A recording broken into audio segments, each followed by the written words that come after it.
Hello dear students, स्वागत है एक बार फिर से आपके अपने चैनल डिफेंस ट्यूटर में। तो आज की इस वीडियो में हम बात करने वाले हैं आपके जीडी के सेक्शन 2 के रिगार्डिंग सीक्वेंस एंड सीरीज के पार्ट 2 को। सीक्वेंस एंड सीरीज पे एक और लेक्चर्स को दिया गया है, तो जिन लोगों ने उन लेक्चर्स को नहीं देखा है तो प्लेलिस्ट से जाकर आप सभी लेक्चर्स को देख सकते हैं। आपको बता दें कि कैलकुलस के सारे टॉपिक्स खत्म हो चुके हैं, साथ ही साथ आपके ट्रिग्नोमेट्री के भी सारे टॉपिक खत्म हो चुके हैं, जैसे कि ट्रिग्नोमेट्रिक फंक्शन हो गया, ट्रिग्नोमेट्रिक आइडेंटिटीज़ हो गया, ट्रिग्नोमेट्री इक्वेशन हो गया और इन्वर्स ट्रिग्नोमेट्री फंक्शन हो गया। साथ ही साथ एक लॉगरिथम भी चैप्टर हमने आपको खत्म किया है और देन फिर हम अलजेब्रा की तरफ बढ़े थे। तो अलजेब्रा में हमने सबसे पहले सीक्वेंस एंड सीरीज को स्टार्ट किया था, तो ये सीक्वेंस एंड सीरीज का लेक्चर 2 होगा। तो चलिए बढ़ते हैं अपने इस वीडियो लेक्चर्स की ओर और आपको बता दें कि इन सभी लेक्चर्स के थ्रू आपको जो कंसेप्ट सिखाया जाएगा उसको आपको अच्छे से सीखना है और देन फिर आपके पास जो भी बुक्स है उस बुक्स को बनाना है और आपके पास जो भी कह सकते हैं कि प्रैक्टिस सेट्स है उस प्रैक्टिस सेट्स को बनाना है। और हम आपको बता दें कि अभी तक जिन स्टूडेंट्स ने प्रैक्टिस सेट्स नहीं लिया है तो वो प्रैक्टिस सेट्स को ले लें। कैसे प्रैक्टिस सेट्स लो, क्या प्रैक्टिस सेट्स को ले, वो भी हम आपको बताते हैं, तो ध्यान से सुनिएगा। तो चलिए आपको बता दें कि जिन लोगों ने अभी तक प्रैक्टिस सेट्स को नहीं लिया है तो आप सभी लोग परीक्षा ऐप के प्रैक्टिस सेट्स को ले सकते हैं। इसके ऐप के लिंक डिस्क्रिप्शन में दिए गए हैं, तो उस लिंक पर आप क्लिक करके ऐप को जब आपके इंस्टॉल हो जाएंगे तो जैसे ही आप ऐप को खोलिएगा तो वहाँ पे आपको आपके लैंग्वेज चुना जाएगा। आप यदि हिंदी मीडियम से है तो हिंदी लीजिएगा, इंग्लिश मीडियम से है तो इंग्लिश लीजिएगा। देन फिर आपको सेक्शन चुनना पड़ेगा कि आप किस एग्जामिनेशन के लिए प्रिपरेशन कर रहे हैं, तो आप डिफेंस का सेक्शन चुनिएगा। सिर्फ क्या चुनिएगा? डिफेंस का सेक्शन। जैसे ही डिफेंस का सेक्शन चुनिएगा तो आपका इंटरफेस खुल जाएगा और नीचे इंटरफेस में जैसे इतना बड़ा इंटरफेस अगर खुलेगा वहाँ पे, तो यहाँ पे इंटरफेस में आपका इस प्रकार से ऑप्शन सब होगा, यानी तीसरे ऑप्शन में टेस्ट करके लिखा होगा। तो जैसे ही आप टेस्ट पर क्लिक करेंगे तो आपको ये जो अभी इंटरफेस आपको दिख रहा होगा इतना बड़ा, ये इंटरफेस आपको वहाँ पे दिखेगा 1 पास करके। कैसे करके? 1 पास करके दिखेगा। तो आपको 1 पास पे क्लिक करना है और उस प्रैक्टिस सेट्स को बाई करना है। तो चलिए हम बताते हैं यहाँ पे कि इस प्रैक्टिस सेट्स को लेने से फ़ायदा क्या होगा। तो आप सभी स्टूडेंट को बता दें कि ये प्रैक्टिस सेट्स आपके डिफेंस पैकेज के लिए है 3 मंथ वैलिडिटी का। यदि आप जनवरी, यानी अभी जनवरी चल रहा है, तो अगर आप जनवरी में लेते हैं तो ये आपके वैलिडिटी मार्च तक रहेंगे। कब तक? मार्च तक। और मार्च तक आप वैलिडिटी रहेंगे तो आपको बहुत सारे क्वेश्चंस को, जितने भी प्रैक्टिस सेट्स है उसको प्रैक्टिस करने का मौका अच्छे से मिल पाएगा। और उस प्रैक्टिस सेट्स को मौका ही नहीं, उस प्रैक्टिस सेट्स को रिवाइज करने का भी मौका मिलेगा, क्योंकि सिर्फ बना लेने से नहीं होता है। यदि आप उस प्रैक्टिस सेट्स को रिवाइज नहीं करते हैं तो उसका फ़ायदा नहीं मिलेगा आपको, ठीक है। तो रिवाइज करना इंपॉर्टेंट होता है। तो जैसे ही आप टेस्ट सेक्शन पे जाइएगा तो इस प्रकार से आपको 599 का लिखेगा वहाँ पे, तो आप 599 का अगर आप वहाँ पे लिखता है तो आप उस कोड सेक्शन में जाके वहाँ पे ट्यूटर 50 का अगर कोड डालते हैं, TUTUR50, याद रखिएगा ट्यूटर 50, TUTUR50 का कोड डालते हैं तो एक ही साथ लिखिएगा TUTUR50। तो ट्यूटर 50 का कोड डालते हैं तो आपको 50% का डिस्काउंट मिलता है, 50% ऑफ हो जाता है और ये 599 का आपका 299 रुपीज़ में आपका हो जाता है। कितना में? 299 रुपीज़ में आपका यह हो जाता है, ठीक है। और यहाँ पे आपको सारे डिफेंस एग्जामिनेशन के रिगार्डिंग प्रैक्टिस सेट्स ओपन हो जाते हैं, जैसे कि एयरफोर्स हो गया, नेवी, कोस्ट गार्ड, NDA, सभी एग्जामिनेशन के रिगार्डिंग। तो आप जो भी स्टूडेंट अभी हैं कोस्ट गार्ड के लिए प्रिपरेशन कर रहे हैं, जिनका कोस्ट गार्ड का एग्जामिनेशन है मार्च में, उनको सिर्फ कोस्ट गार्ड के ही प्रैक्टिसेस को नहीं, उनको कोस्ट गार्ड के साथ साथ आपके नेवी, NDA और एयरफोर्स, इन चारों एग्जामिनेशन के प्रैक्टिसेस को लगाना है, ताकि आपके नंबर ऑफ क्वेश्चंस के प्रैक्टिस होने के साथ साथ क्वालिटी ऑफ क्वेश्चंस भी प्रैक्टिस हो पाए, ठीक है। तो ये तरीका होगा सही से प्रैक्टिसेस को यूज करने का। और सभी प्रैक्टिसेस को लगाने के बाद आपको रिवाइज भी करना है, ये आपके लिए बहुत ही कंपलसरी है और बहुत ही इंपॉर्टेंट है, ठीक है। तो आपको समझ में आ चुका होगा कि प्रैक्टिसेस कैसे लेना है, क्या करना है। अगर फिर भी कोई डाउट रहता है तो कमेंट बॉक्स में लिखिएगा और पूछिएगा। आपको बता दें कि जो भी स्टूडेंट नहीं लिया है प्रैक्टिस सेट तो उनको हम बार बार बोलेंगे कि लेना है तो जनवरी के सेक्शन, यानी अभी जनवरी में लीजिए। बाद में लेते हैं आप तो उसका ज़्यादा आप बेनिफिट नहीं उठा पाइएगा, ठीक है। तो चलिए, ढेर सारी बातें हो गई, जो हमने समझाना था वो हमने आपको समझाया है।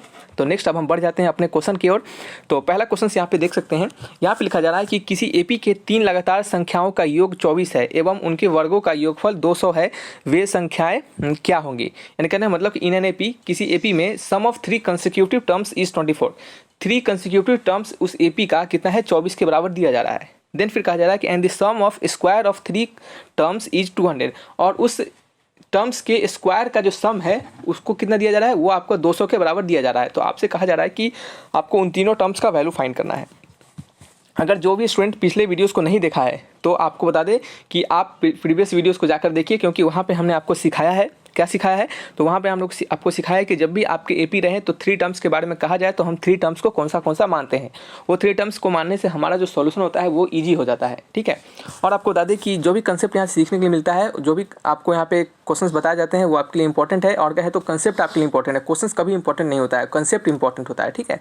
और बता दें कि इन सभी पीडीएफ्स के रिगार्डिंग, इन सभी वीडियोज़ के PDF के रिगार्डिंग हमने आपके लिए 89 रुपीज़ का बैचेज भी प्लान किया है। तो आप सभी स्टूडेंट जो भी इस बैचेज को नहीं लिया है, बहुत सारे स्टूडेंट ने इस बैचेज को इनरोल किया है, और जो भी स्टूडेंट ने इस बैचेज को अभी तक नहीं लिया है तो जाकर इस बैचेज को जरूर लीजिए, क्योंकि ये आपके लिए बहुत ही बेनिफिशियल बैचेज होने वाले हैं, ठीक है।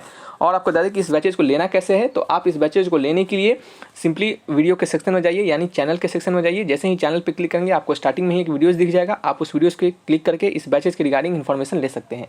ठीक है, यदि आपको फिर भी कोई डाउट रहेगा तो आप उस बैचेज में, उस वीडियोस में नंबर दिए गए हैं, उस नंबर पे क्लिक करके यानी उस नंबर पे कॉल करके आप हमसे इस बैचेज के रिगार्डिंग कोई भी डाउट पूछ सकते हैं। ठीक है, और आपको कुछ इस बैचेज के छोड़ के कुछ एक्स्ट्रा डाउट रहेगा तो आप कमेंट बॉक्स में लिखकर पूछिएगा, या फिर टेलीग्राम चैनल को ज्वाइन कर लीजिएगा, लिंक डिस्क्रिप्शन में दे दिए गए हैं, वहाँ पे पूछिएगा। ठीक है, चलिए तो इस क्वेश्चन को हम बनाते हैं। तो हमने कहा आपको कि जो भी स्टूडेंट प्रीवियस वीडियोस को नहीं देखे हैं तो वो जाकर देखिएगा, क्योंकि हमने आपको वहाँ पे बताया था कि जब भी किसी एपी के 3 टर्म्स के बारे में कहा जाता है तो हम कैसे कैसे टर्म्स को लेते हैं।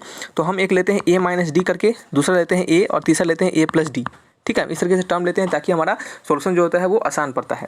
ठीक है, तो इस क्वेश्चन के अकॉर्डिंग कहा जा रहा है कि तीनों टर्म्स का जो सम है वो 24 के बराबर दिया जा रहा है, यानी a माइनस डी प्लस में a plus D equal to कितना है 24 है। यहाँ से d से d कट जाएगा, यानी 3a इक्वल टू 24। तो यहाँ से a का वैल्यू कितना निकल जाएगा, तो 8 निकल जाएगा। कितना 8 निकल जाएगा। जब a का वैल्यू आपको 8 निकल गया है, a का वैल्यू आपको 8 निकल गया है, तो फिर हम क्या करेंगे, चलिए अभी तो हम इसको कुछ नहीं कर सकते, तो a का वैल्यू हम इसी तरह 8 रहने देते हैं। देन फिर हम क्या करेंगे, नेक्स्ट हमारा जो क्वेश्चन में कहा जा रहा है उसकी ओर बढ़ेंगे। नेक्स्ट क्वेश्चन में कहा जा रहा है कि उन सभी टर्म्स के स्क्वायर का जो सम है वो 200 के बराबर दिया जा रहा है।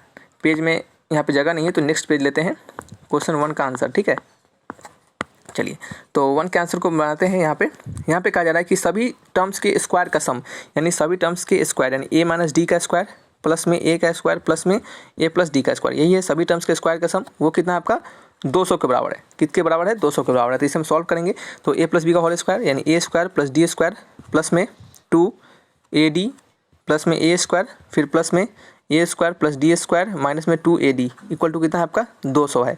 ये 2ad से 2ad कट जाएगा, क्या होगा 2ad से 2ad कट जाएगा और यहाँ पे हो जाएगा आपका a स्क्वायर डी स्क्वायर, फिर क्या आपका इस प्रकार से हो जाएगा। यानी यहाँ पे अगर हम लिखेंगे तो 3a स्क्वायर प्लस में 2 times of D square equal to कितना हो जाएगा 200 के बराबर हो जाएगा। तो यहाँ से हम बात करें 2d square equal to 200 minus 3d square, sorry 3a square, और a का वैल्यू तो हमें पता चल चुका है ना, क्या है 8 है। तो ये हो गया आपका 3 इंटू 8 का स्क्वायर, तो ये हो गया आपका 200 माइनस 3 इंटू 8 कितना होता है 64, कितना 64 होता है।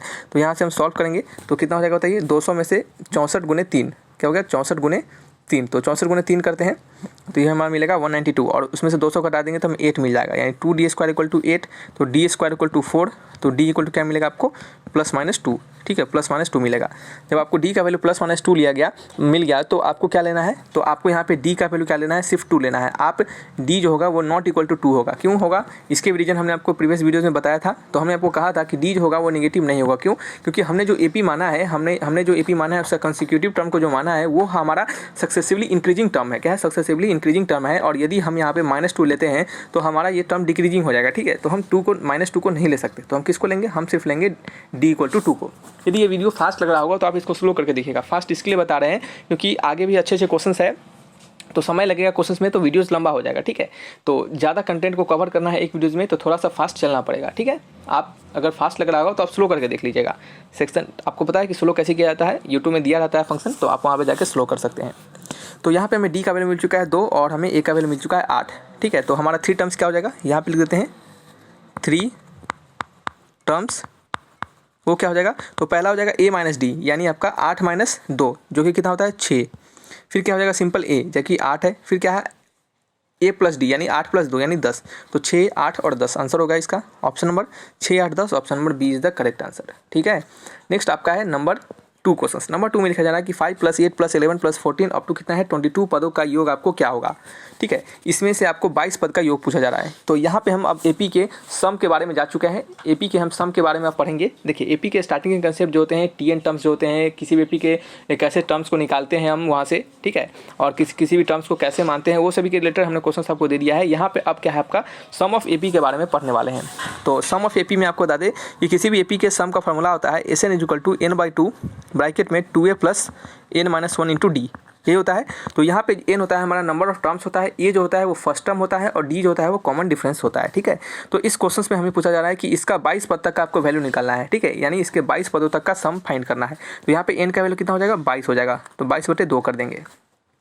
ठीक है, फिर क्या है 2 × a ए क्या है फर्स्ट टर्म में, फर्स्ट टर्म क्या है हमारा 5 है, तो 5 इंटू 2 10 हो जाएगा, प्लस में n-1 यानी 22-1 यानी 21 इंटू डी क्या है कॉमन डिफरेंस। तो कॉमन डिफरेंस कैसे निकालते हैं, बाद वाले टर्म में से पहले वाले टर्म को घटाते हैं। तो बाद वाला टर्म 8 है, पहले वाला टर्म 5 है, तो 8 में से 5 जाता क्या होता है 3 होता है। तो ये आपका इस तरह से हो गया। तो इसका सॉल्व कीजिएगा आप, इसको क्या कीजिएगा आप सॉल्व कीजिएगा।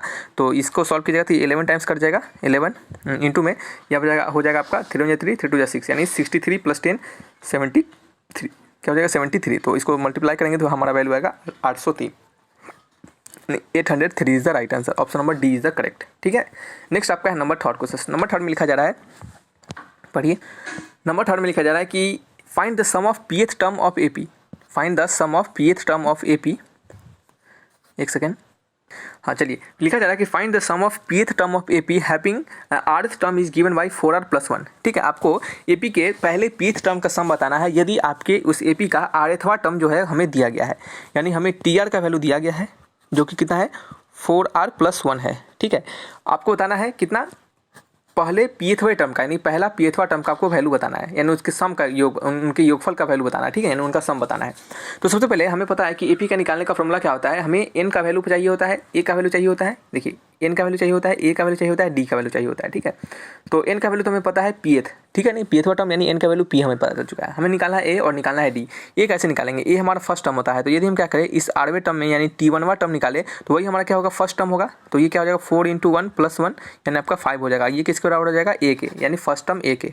हम क्या करते हैं दूसरे टर्म को निकालते हैं, यानी सेकंड टर्म को, जो कि क्या होता है t2 होता है। तो ये क्या होगा r के जगह पे हम 2 डालेंगे, तो 4 × 2 = 8 + 1 जो कि कितना होगा 9 हो जाएगा। तो हमें पता है कि कॉमन डिफरेंस कैसे हम फाइंड करते हैं, तो कॉमन डिफरेंस को फाइंड करने के लिए बाद वाले टर्म में से पहले वाले टर्म को घटाते हैं, यानी t2 में से t1 को घटाएंगे तो 9 में से 5 गया तो क्या होगा आपका 4। तो हमारा कॉमन डिफरेंस निकल गया 4, कॉमन डिफरेंस निकल गया 4, फर्स्ट टर्म निकल गया a। तो इसे निकालेंगे यानी इस p वाला टर्म निकालना है, तो p/2 × 2a + 2a यानी a कितना हमें पता है, a है हमारा 5, तो 2a यानी 10 प्लस n-1 यानी p-1 इंटू d कितना है आपका 4 है। ठीक है, तो इसको कट करेंगे 2 से, तो p × 5 + p-1 × 2 क्या हो जाएगा आपका, ये आपका हो जाएगा। ठीक है, इसको क्या करते हैं और सॉल्व कर लेते हैं, तो चलिए करते हैं सॉल्व। तो p × 5 ये आपका 2p हो जाएगा और 5 - 2 यानी आपका हो जाएगा 3 यानी 2p + 3। ठीक है, क्या हो जाएगा 2p + 3 हो जाएगा। तो इसका आंसर होगा p × 2p + 3, option number B. Option number B is the right answer. ठीक है, नेक्स्ट आपका है number fourth question. Number fourth में लिखा जा रहा है कि यदि a एंड b आर समांतर माध्य, यानी a और b क्या है आपके am है, अर्थमेटिक मीन है। ठीक है, और क्या कहा जा रहा है कि इतना हो तो n का मान क्या होगा, यानी a और b के जो अर्थमेटिक मीन है वो इतना दिया जा रहा है। a और b के बीच का जो अर्थमेटिक मीन है वो आपको इतना दिया जा रहा है। तो आपसे पूछा जा रहा है कि n का वैल्यू क्या होगा, यहाँ पे जो n का वैल्यू होगा वो क्या होगा। अब देखिएगा ये क्वेश्चन बहुत ही कह सकते हैं कि सिंपल है, आपको बेवकूफ़ बनाने के लिए दिया जा रहा है। बेवकूफ़ बनाने के लिए दिया जा रहा है कैसे, हमें इसमें कुछ ज़्यादा दिमाग नहीं लगाना है, हमें इसमें कुछ ज़्यादा दिमाग नहीं लगाना है। हमें यहाँ पे हम देखिएगा इस क्वेश्चन को ऑप्शन के तौर पे लाएंगे, यानी ऑप्शन से इसके आंसर को निकालेंगे। कैसे निकालेंगे समझिए, देखिए आपको पता है कि किसी भी दो टर्म के बीच जो हमारा अर्थमेटिक मीन होता है, किसी भी दो टर्म के बीच हमारे एपी का जो अर्थमेटिक मीन होता है उसका फॉर्मूला क्या होता है, तो am = होता है पहले वाला टर्म प्लस बाद वाला टर्म अपॉन 2, यही होता है हमारा, यानी a + b/2 इज़ द हमारा अर्थमेटिक मीन। किसी भी एपी का जो a + b/2 करेंगे तो वही हमारा क्या होता है अर्थमेटिक मीन हो जाता है। ठीक है, अब चलिए अब यहाँ पे हम क्या करने वाले हैं समझिएगा। अब हम यहाँ पे क्या करने वाले हैं, हमें ये a + b/2 जो है वो किसके बराबर दिया जा रहा है, ये हमें दिया जा रहा है, ये जो हमारा अर्थमेटिक मीन है वो हमें इसके बराबर दिया जा रहा है, यानी इतना बड़ा जो झंझट है इसके बराबर दिया जा रहा है। तो इस झंझट को यहाँ लिखेंगे तो ये हो जाएगा a⁴ + b⁴ upon a⁴ plus में b⁴ ठीक है, समझ रहे हैं। तो ये हमारा ऐसा हो जाएगा। अब देखिएगा आप खुद से सोचिए कि n का ऐसा कौन सा वैल्यू डाल दे ताकि हमारा ये पूरा टर्म जो है वो a + b/2 के बराबर हो जाए। तो आप तो खुद से सोच सकते हैं, एक तो तरीका है कि आप खुद से सोचिए, और दूसरा तरीका है कि हम खुद से क्यों सोचें, हम ऑप्शन डाल के देखेंगे कि हमारा ऑप्शन कौन सा सेटिस्फाई कर रहा है। तो हम क्या करेंगे, n के जगह पे 0 लेंगे, n के जगह पे अगर हम 0 लेते हैं और इसको चेक करते हैं तो क्या हो जाता है हमारा a⁴ प्लस b⁴, यानी 0 क्या होगा आपका a⁴ प्लस b⁴, एनीथिंग पे पावर 0 1 होता है, तो ये 1 + 1 ऊपर ही 2 हो गया, तो ये हमारा तो होगा नहीं, n का वैल्यू 0, यानी ऑप्शन नंबर क्या है, ये हमारा गलत है। ऑप्शन नंबर 1 क्या है, गलत है। ठीक है, नेक्स्ट क्या है हमारा ऑप्शन बी है, 1/2 डालेंगे तो वो भी नहीं सेटिस्फाई करेगा, ये रूट के अंदर चला जाएगा। ऑप्शन सी डालते हैं। ठीक है, ऑप्शन सी क्या है हमारा n = 1 है, तो यहाँ पे डालेंगे हम अगर तो a⁴ यानी n की जगह पे 1 तो a टू द पावर 1 यानी simple a plus b upon, देखिए a to the power n की जगह पे 1 डालेंगे तो 1 माइनस 1 यानी एनीथिंग पे पावर क्या होता है 0 होता है, 1 माइनस 1 0 हो जाएगा ना, तो a टू द पावर 0 क्या होता है 1 होता है। इसी तरह b टू द पावर 0 भी क्या हो जाएगा 1 हो जाएगा, तो 1 प्लस 1 क्या हो जाएगा 2 हो जाएगा। तो आप देख सकते हैं कि यहाँ पे अगर हम n का वैल्यू 1 डालें तो हमें a प्लस b बाई 2 मिल जा रहा है। तो इसमें आपका जो n का वैल्यू होगा वो होगा आपका ऑप्शन नंबर सी यानी n इक्वल टू 1। ठीक है, तो इस तरीके से आपको बनाना होता है, सिंपल क्वेश्चन है। इस क्वेश्चन को और भी पेचीदा तरीके से कुछ डिफरेंट तरीके से लॉजिक लगा के आपसे दे सकता है, लेकिन कंसेप्ट आपको सेम लगाना है, कंसेप्ट सेम लगाना है, क्वेश्चंस बनेंगे। ठीक है, नेक्स्ट आपका है नंबर 5 क्वेश्चन। नंबर 5 में लिखा जा रहा है कि 21, 18, 15 के कितने पदों का योगफल शून्य होगा। कहा जा रहा है कि ये जो टर्म दिया जा रहा है यानी ये जो सीक्वेंस दिया जा रहा है इसमें ऐसा कितना टर्म हम लाएं ताकि हमारा इसका पूरा सम जो है वो आपका 0 के बराबर हो जाए। अब खुद से सोचिए कि हमारा टर्म क्या है 21 है, 18 है, 15 है, यानी हमारा डिक्रीजिंग टर्म है। ये क्या हमारा डिक्रीजिंग टर्म है, यानी कुछ समय के बाद क्या होगा ये टर्म घटता घटता जाएगा, यानी लगातार घटते चला जाएगा। हो सकता है कि घटते घटते ये 0 आए और 0 के बाद फिर से निगेटिव में चला जाए, 0 के बाद क्या हो जाए नेगेटिव में चला जाए। तो स्वाभाविक बात है कि बाद वाला जो 0 के बाद वाला जो नेगेटिव वाला टर्म होगा, 0 के पहले वाला जो नेगेटिव वाला टर्म होगा, दोनों को जोड़ेंगे तो 0 तो आएगा ही आएगा। किसी भी ऐसे टर्म के बाद सभी का सम तो 0 के बराबर ही आएगा ना। तो वही टर्म आपसे पूछा जा रहा है कि कौन सा ऐसा टर्म होगा ताकि इन सभी के सम जो होंगे वो क्या होंगे उस समय 0 के बराबर होगा। तो हमें क्या निकालना है, हमें यहाँ पे दिया जा रहा है एन इक्वल टू 0, तो हमें इसी n का वैल्यू निकालना है। तो n का वैल्यू क्या होता है n/2 into 2a plus n-1 into d equal to 0। ठीक है, तो इसे क्या करेंगे हम n/2 को n/2 ही रहने देंगे। a का वैल्यू क्या है बताइए, a का वैल्यू क्या है। अच्छा चलिए एक और काम कर सकते हैं, यहाँ पे हम इस n/2 को क्या करेगा हम 0 के बराबर कर दे, तो यहाँ से हमें n का वैल्यू क्या मिल जाएगा 0 के बराबर मिल जाएगा। तो ऐसा तो पॉसिबल होगा नहीं कि n का वैल्यू 0 है। अगर यदि हम इसको 0 के बराबर करें n/2 इक्वल टू 0 करेंगे तो यहाँ से हमें क्या मिलेगा n इक्वल टू 0 क्या है ये जबकि पॉसिबल नहीं है, n इक्वल टू 0 तो पॉसिबल है नहीं ना। ठीक है, तो बच गया क्या हमारा, बच गया ये टर्म, यानी यही टर्म बस अब 0 के बराबर हो सकता है। तो 2a plus n-1 into D क्या होगा 0 के बराबर होगा। ये क्या है हमारा फर्स्ट टर्म जो कि 21 है, तो 21 गुना 2 कितना होगा आपका, ये हो जाएगा आपका 42, क्या हो जाएगा आपका 42 हो जाएगा। ठीक है, डी कितना है कॉमन डिफरेंस, 18 में से 21 गया तो कितना होगा आपका -3, तो ये आपका हो जाएगा -3n और प्लस में 3 इक्वल टू 0, तो ये हो गया आपका 45 इक्वल टू 3n। तो n का वैल्यू कितना हो गया आपका, ये आपका हो गया 15 या 45 यानी 15 निकल गया। तो आपको n का वैल्यू निकल गया 15, यानी इन सभी सीक्वेंस के अगर 15 टर्म को जोड़ते हैं तो उसका जो योगफल होगा यानी उसका जो सम होगा वो क्या होगा 0 के बराबर होगा। तो n का वैल्यू क्या निकल गया 15 इज द राइट आंसर। ठीक है, नेक्स्ट आपका है नंबर 6 क्वेश्चन। नंबर 6 में लिखा जा रहा है कि 7 एवं 9 का समांतर मध्य am आपको क्या होगा। ठीक है, तो सिंपल क्वेश्चन है ये, तो अभी तुरंत हमने आपको बताया है 7 + 9/2, तो 9/7 कितना होता है, 9/7 आपका होता है 16/2 यानी आपका ये हो जाएगा 8। ठीक है, तो क्या हो जाएगा 8, तो ऑप्शन नंबर सी। नेक्स्ट आपका है नंबर 7 क्वेश्चन। नंबर 7 में लिखा जा रहा है कि x + y एवं x - y का समांतर मध्य यानी अर्थमेटिक मीन बताना है। तो ये भी वही काम करना है आपको, x + y प्लस में x - y कर देना है, y से y कट गया अपॉन 2 करेंगे तो 2x/2 हो जाएगा, यहाँ से कट के क्या आ जाएगा सिंपल x हो जाएगा। ठीक है, option number A is the right answer. Next आपका है नंबर 8 क्वेश्चन। नंबर 8 क्वेश्चन में लिखा जा रहा है कि a² + b² b², c² क्या है आपके AP में है। ठीक है, if a² b² c² are in AP। ठीक है, तो then a/b + c b/c + a c/a + b is in. ठीक है, तो ये किस में होगा आपसे ये पूछा जा रहा है। तो कैसे बनाएंगे इस क्वेश्चन को, कैसे बनाएंगे। ठीक है, तो हालांकि जो क्वेश्चन है बहुत ही कह सकते हैं कि लंबा टर्म वाला क्वेश्चन है, यानी बहुत ही कह सकते हैं बहुत ही लंबा इसका सॉल्यूशंस बनता है। ठीक है, बहुत ही लंबा सॉल्यूशंस बनता है। देखिए ये इसका जो आंसर है वो बहुत लंबा है। ठीक है, ये मतलब थोड़ा सा लंबा सोल्यूशन है। हालांकि ये आप क्वेश्चन हमको नहीं देना चाहिए था, लेकिन फिर भी हम आपको डाल दिए हैं ताकि क्या हो कि ये क्वेश्चन भले ही लंबा है लेकिन इस तरीके से बहुत सारे क्वेश्चन ऐसे भी बनते हैं जो बहुत आसान होते हैं, बहुत ईजी होते हैं। लेकिन प्रोसेस जो होता है अगर आप एक क्वेश्चन का सीख लीजिएगा तो ऐसे जितने भी क्वेश्चन बनेंगे उसके सारे प्रोसेस को आप अप्लाई कर पाइएगा। ठीक है, तो चलिए देखते हैं हम कि इसको बना कैसे सकते हैं। तो सीखिएगा। देखिए सबसे पहले आपको बता दें कि a² b² c² ये क्या है आपके AP में है। तो AP का कंसेप्ट रहता है कि अगर AP में कुछ टर्म्स को जोड़े, कुछ टर्म्स को घटाएं, कुछ टर्म्स को ऐड करें। ऐड तो हो गया ना, जोड़ने का मतलब ऐड हो गया, तो यानी ऐड और सब्सट्रैक्ट करे, जोड़े मतलब उसी को हिंदी में बोले तो अगर जोड़े और घटा दे, कुछ उसमें से मल्टीप्लाई कर दे, उसमें डिवाइड कर दे, तो हमारा AP में कोई परिवर्तन नहीं होता है। AP का AP हमेशा रहता ही है, यानी इसी अगर AP में कुछ टर्म्स को जोड़ दे तो हमारा फिर भी ये AP में ही रहेगा। ये AP का प्रॉपर्टी होता है। ठीक है, यहाँ पे हम आपको इसके सॉल्यूशंस को पहले ही बता देते हैं। याद रखिएगा कि इसका जो वैल्यू आता है यानी ये जो टर्म होता है ये भी हमारा AP में ही आता है। किस में आता है, AP में ही आता है। तो ये आप याद रखिएगा तो आपको ज़्यादा बेहतर होगा। ठीक है, तो ये हमारा AP में आता है। तो अब हम इसको सॉल्व करने वाले हैं कि कैसे। तो इसको हम AP में लाने के लिए क्या करते हैं, सबसे पहले इन तीनों टर्म में हम a² में क्या करेंगे, AB + BC + CA को जोड़ेंगे। AB + BC + CA को क्या करेंगे, जोड़ेंगे। फिर इसी तरह b² में भी जोड़ेंगे, AB + BC + CA। फिर उसी प्रकार से कॉमा हम c² में भी जोड़ेंगे, AB + बी सी प्लस सी ए, ठीक है। और ये भी क्या रहेगा हमारा, अभी भी यह एपी में ही रहेगा, अभी भी यह हमारा एपी में ही रहेगा, ठीक है। क्वेश्चन नंबर 8 का आंसर अभी भी हमारा ये किस में है, एपी में ही है। देन फिर हम क्या करेंगे, इसे इतना करने के बाद हम ए स्क्वायर और ए बी में क्या करेंगे, ए को कॉमन लेंगे, ए स्क्वायर और ए बी में क्या करेंगे, ए को कॉमन लेंगे, तो ये क्या हो जाएगा हमारा, इसमें अगर ए और इसमें से ए कॉमन लेंगे तो ए प्लस बी बच जाएगा, ठीक है। तो ये हो गया हमारा ए प्लस बी। उसी प्रकार देखिएगा प्लस का साइन देंगे, हम एक आपको करके बताएंगे और उसी तरह का आपको इस तीनों में दोनों में करना है। और यहाँ पे क्या करेंगे, इस दोनों टर्म में से हम सी को कॉमन लेंगे तो क्या हो जाएगा, ए प्लस बी हो जाएगा, सी को कॉमन लेंगे तो क्या हो जाएगा, ए प्लस बी हो जाएगा। अब देखिए यहाँ ए प्लस बी और यहाँ ए प्लस बी दोनों को कॉमन लेंगे तो क्या हो जाएगा, ए प्लस बी इंटू में ए प्लस सी, ठीक है। तो ये हमने क्या किया, पहले वाले को किया, पहले वाले को किया, हमें क्या करके आया, ए प्लस बी कॉमा क्या है आपका, ए प्लस सी, सॉरी इंटू में ए प्लस सी, ये हमारा आया, ठीक है। ये हमारा यहाँ पे आया। अब इसी प्रकार से क्या करना है, आपको जितने टर्म्स है उसमें भी आपको यही काम करना है, ठीक है। यहाँ पे भी बी कॉमन लेंगे तो क्या हो जाएगा, ए प्लस, जब यहाँ पे बी कॉमन लेंगे तो क्या हो जाएगा, ए प्लस बी, और यहाँ पे सी कॉमन लेंगे तो क्या हो जाएगा आपका, ए प्लस बी, ठीक है।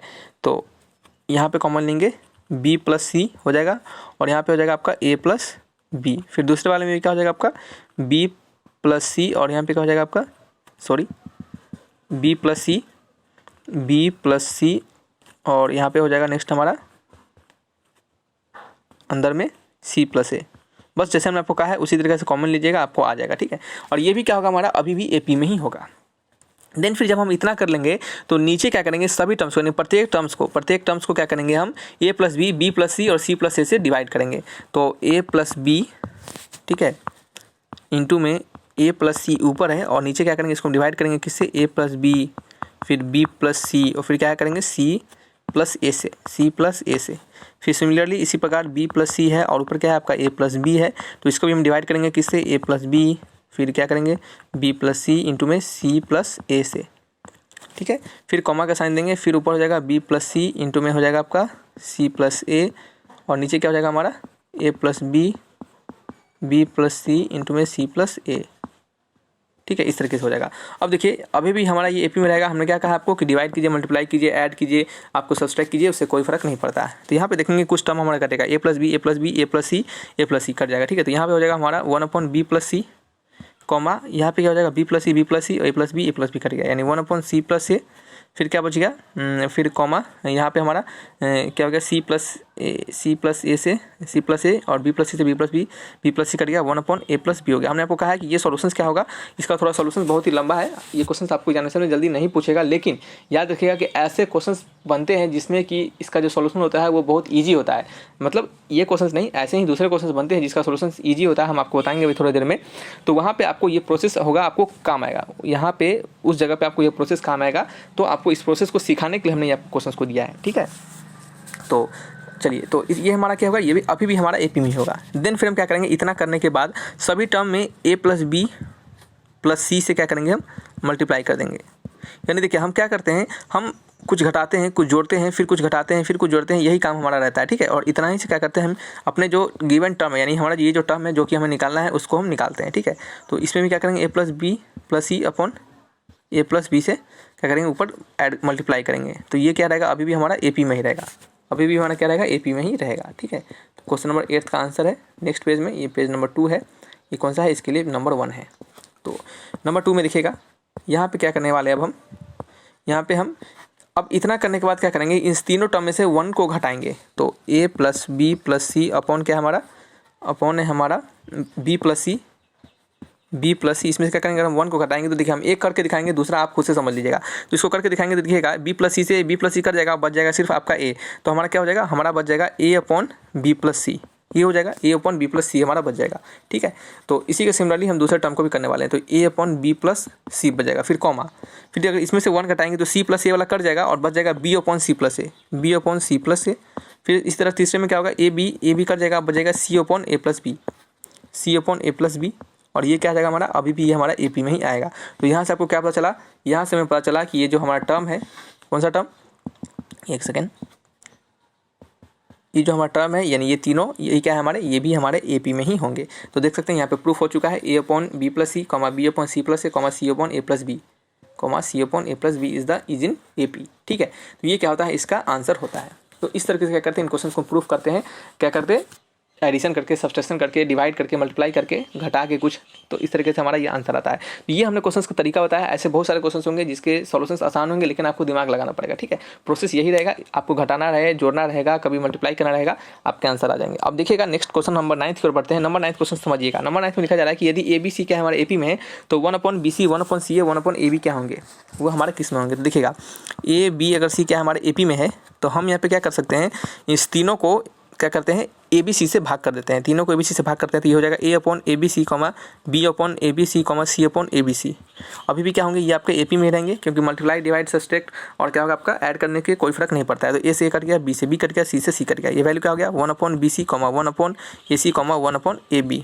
ये किस में है आपके, अभी भी ये हमारे AP में ही रहेंगे। तो यही आपसे पूछा जा रहा था, तो क्या होगा इसका आंसर, इसका आंसर होगा हमारा ऑप्शन नंबर A यानी AP में।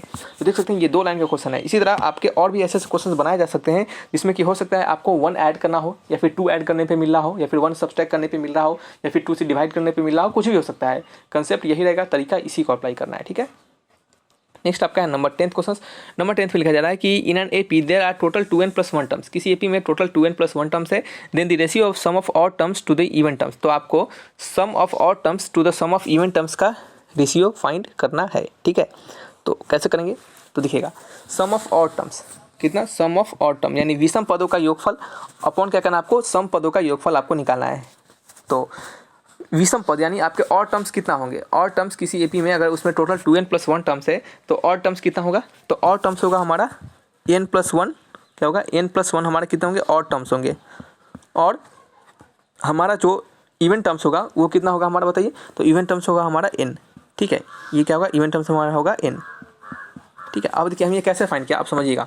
देखिएगा हम मानते हैं, थोड़ी देर एग्जांपल देकर दिखाते हैं कि आप किसी AP में या फिर किसी भी आपके पास कोई आपके पास संख्या है, जैसे मान लेते हैं आपके पास 9 नंबर है, ठीक है। कितना, 9 नंबर। आपसे पूछा जाए कि इस 9 नंबर में कितना ऑड नंबर होगा, कितना इवन नंबर होगा। तो देखिएगा हम यहाँ पे पूरे लिखते हैं, यहाँ पे 9 लिखे और यहाँ पे लिखेंगे 1 2 3 4 5 6 7 8 और क्या है 9। अब यहाँ पे ऑड टर्म निकालेंगे, तो ये हमारा ऑड क्या है, हमारा ये ऑड है 1 3 5 7 9। कितना टर्म हो गया, 2 3 4 5, 5 क्या हो गया हमारे, ऑड हो गए। 5 क्या हो गया हमारे, एक सेकेंड, 5 हमारे हो गए ऑड। इवन कितना हो गया, 2 हो गया, 4 हो गया, 6 हो गया, यानी इवन कितना हो गया हमारे 3। एक सेकेंड, 2 4 6 8 हो गया ना, तो इवन हो गया हमारा 4। तो आप यहाँ पर देख सकते हैं कि यदि आपके पास ऑड टर्म हो तो उस कंडीशन में आपका जो, यानी कहने मतलब अगर आपके पास ऑड टर्म दिया गया हो तो उस कंडीशन में आपका ऑड वाला ज़्यादा होता है, इवन वाला कम होता है। इसी कारण से अगर यदि क्या हो, आपके इवन टर्म्स होते, यानी आपके इवन टर्म्स दिए रहते हैं, यानी मानते हैं किसी भी नंबर में या फिर किसी भी AP में आपके पास 8 टर्म होते हैं, ठीक है। तो यहाँ पे आपसे पूछा है कि कितने ऑड टर्म है, कितने इवन टर्म है। तो देखिएगा बराबर बराबर आएगा। कैसे, देखिए ऑड टर्म क्या होगा, 1 3 5 7, कितना है 4 टर्म आएगा उस कंडीशन में। फिर क्या होगा, अगर इवन टर्म पूछता तो 2 4 6 8, ये भी कितना था, 4 आता। तो देखते हैं जब आपको इवन टर्म दिया जाएगा तो ऑड और टर्म क्या होंगे, इक्वल होंगे, लेकिन जब आपको ऑड टर्म दिया जाएगा तो आपके और टर्म ज़्यादा होंगे और इवन टर्म कम होंगे। तो इसी कारण से यहाँ पे एक n + 1 कर दिया हमने और नीचे क्या किया, इवन के लिए n कर दिया। तो ये आपको रटने की जरूरत नहीं है, अगर आपको कंसेप्ट पता रहेगा तो सारी चीज़ आपको समझ में आएगा, ठीक है। तो ये आपको हमने क्यों बताया, आप सोचिएगा कि सर इसको बताने के यहाँ पे कोई ज़रूरत नहीं था, तो ज़रूरत है। जब ये ज़रूरत आपको कब आएगा, जब आपके पास यहाँ पे 2n टर्म्स ना देके कुछ और बड़ा टर्म देता, कुछ और अधिक टर्म देता, तो वहाँ पे आप इस कंसेप्ट को अप्लाई करके बना सकते हैं। या फिर कह सकते हैं कि अभी जो हमने आपको कंसेप्ट दिया है, इस कंसेप्ट का अच्छे तरीके से यूज आपको बाइनोमियल्स में भी काम आता है, ठीक है। तो ये हमारा हो गया n + 1 बराबर ऑड, और n टर्म क्या हो गया हमारे इवन हो गए। आपसे पूछा जा रहा है कि सम ऑफ ऑड यानी सम ऑफ ऑड बटे सम ऑफ इवन। तो सम ऑफ ऑड यानी n + 1/2 into 2a + n + 1 - 1 into d, ठीक है, अपॉन इवन वाला टर्म। इवन वाला टर्म क्या है, n है, n/2 into 2a + n - 1 into में d, ठीक है। तो यहाँ से 2 से हमारा 2 कट गया, ऊपर हो गया n + 1 और ऊपर हो गया क्या हमारा, तो ऊपर हो गया हमारा, बताइए एक सेकेंड। तो ऊपर हम देख सकते हैं कि 1 से हमारा क्या हो जा रहा है, 1 कट जा रहा है, 1 से क्या हो जा रहा है हमारा, ये आपका 1 कट जा रहा है। और देन फिर यहाँ पे क्या हो रहा है हमारा, अच्छा एक सेकंड, यहाँ पे जो कॉमन डिफरेंस होगा और ये जो कॉमन डिफरेंस डी होगा, इसमें क्या अंतर होगा क्या, तो देखिएगा यहाँ पे देखते हैं। और टर्म जो होगा हमारा क्या होगा, 1 होगा, ठीक है, 3 होगा, 5 होगा, 7 होगा, इस प्रकार से अप टू आगे तक चला जाएगा, ठीक है। तो मान लेते हैं ऐसा हमारा और टर्म होगा, तो यहाँ से कॉमन डिफरेंस क्या निकलेगा, 2 निकलेगा। अगर 2 है, 4 है, 6 है, 8 है, तो यहाँ से भी कॉमन डिफरेंस हमारा क्या निकल रहा है, आपका 2 ही निकल रहा है, ठीक है। तो समांतर का हमारा सेम चीज़ है, तो आप इसको 2D ले सकते हैं, क्या ले सकते हैं, 2D। तो समांतर हमारा क्या होगा, 2D होगा, यहाँ पे 2D कर दीजिए, 2D कर दीजिए, ठीक है। अब हम क्या करेंगे, इसको सॉल्व करेंगे, ठीक है। तो ये क्या हो जाएगा हमारा, ऊपर हो जाएगा 2a plus 2n into D, ठीक है। ये हमारा ऊपर हो जाएगा और नीचे क्या हो जाएगा हमारा, नीचे हो जाएगा n, और यहाँ पे 2a plus 2 into d minus में, sorry 2 into n d, 2 into n d minus में क्या हो जाएगा आपका, माइनस में आपका हो जाएगा यहाँ पे 2 इंटू डी, ठीक है, ऐसा हो जाएगा, ठीक है। अब देखिए यहाँ पे जो आपको एक और कंसेप्ट होगा जो कि आपको अगर नहीं पता होगा तो आप यहाँ पे क्वेश्चन को गलत कर लीजिएगा। वो क्या होगा, ये देखिए पहले वाले के लिए अगर और टर्म की बात करेंगे तो और टर्म तो हमारा 1 से स्टार्ट हो जाएगा, 1 से हमारा और टर्म स्टार्ट हो जाएगा, ठीक है। लेकिन अगर इवन टर्म्स की बात करेंगे, किस टर्म्स की, इवन टर्म्स की बात करेंगे, तो मान लेते हैं 1 है, 2 है, 3 है, तो पहला को हमने अगर ए माना है तो दूसरा क्या हो जाएगा हमारा ए प्लस डी, यानी आपके इवन टर्म्स के लिए जो फर्स्ट टर्म होगा वो क्या होगा, ए प्लस डी होगा, ना कि सिंपल ए होगा, ठीक है। तो इस कंडीशन के लिए हम क्या करेंगे, यहाँ पे इवन वाले टर्म के लिए ए की जगह पे क्या लिखेंगे, ए डैश लिख देंगे, ए डैश लिख देंगे, और यहाँ पे ए डैश की जगह क्या डालेंगे, एन प्लस डी डालेंगे, ठीक है। तो यहाँ पे हो जाएगा 2a प्लस 2d, तो 2d से 2d आपका कट जाएगा, तो यहाँ हो जाएगा n प्लस 1, और यहाँ पे हो जाएगा आपका 2a प्लस 2nd अपॉन में क्या हो जाएगा n into 2a plus 2nd, ये 2nd से 2nd कट जाएगा, वैल्यू हो जाएगा n प्लस 1 अपॉन n, क्या हो जाएगा n प्लस 1 अपॉन n हो जाएगा, ठीक है। तो इसका आंसर मैच करेंगे n plus 1 upon n, option number B is the right answer. तो यहाँ पे आपको थोड़ा सा ध्यान रखना था कि कॉमन डिफरेंस तो दोनों के लिए सेम होगा, लेकिन फर्स्ट टर्म दोनों के लिए अलग अलग होंगे, ठीक है।